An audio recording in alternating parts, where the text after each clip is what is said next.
Hello বন্ধুরা, আজকে তোমাদেরকে একটা নতুন নতুন রান্না করে দেখাবো। হ্যাঁ, ফেসবুক ইউটিউব করলে দেখছি সবাই নতুন নতুন রান্না করছে, তো আমি পারবো না? তার জন্য আমি পটলের খোলা ছাড়িয়ে নিয়েছি আর বীজটাও ছাড়িয়ে নিয়েছি। তো আর এইদিকে মুগ ডাল ভিজিয়ে নিয়েছি। তো পটলগুলো এরপর মিক্সিতে দিয়ে পেস্ট করে নেবো। হ্যাঁ, 1 2 3 বলে পেস্ট করে নেওয়ার পর তারপর মুগ ডালটাও পেস্ট করে নেবো। আর তোমাদের দাদাভাই এদিকে আমাকে রাগাচ্ছে, বলছে যে তুমি কি এগুলো মুখে মাখবে, যে এগুলো পেস্ট বানাচ্ছ? আমি বললাম দেখো আমি একটা জিনিস বানাবো। তো এই যে বানাচ্ছি, প্রথমে পটলের হলো পেস্ট, এরপর মুগ ডালের পেস্ট করে নিয়েছি, এরপর আমি নারকেলটাও বেটে নিয়েছি, আর এখানে বীজগুলো তেলে ভেজে নেব। আর এই যে একটা জায়গাতে সর্ষে তেল কিছুটা দিয়ে নাড়াচাড়া করে নিলাম, তারপর দিয়ে দিলাম মুগ ডালের পেস্ট। তারপর আর কি দেবো বলো তো?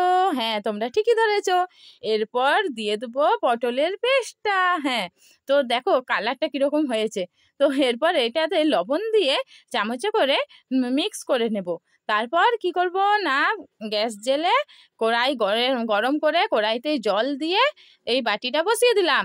এরপর ঢাকনা দিতে হবে। হ্যাঁ, ঢাকনা দিয়ে দিলাম।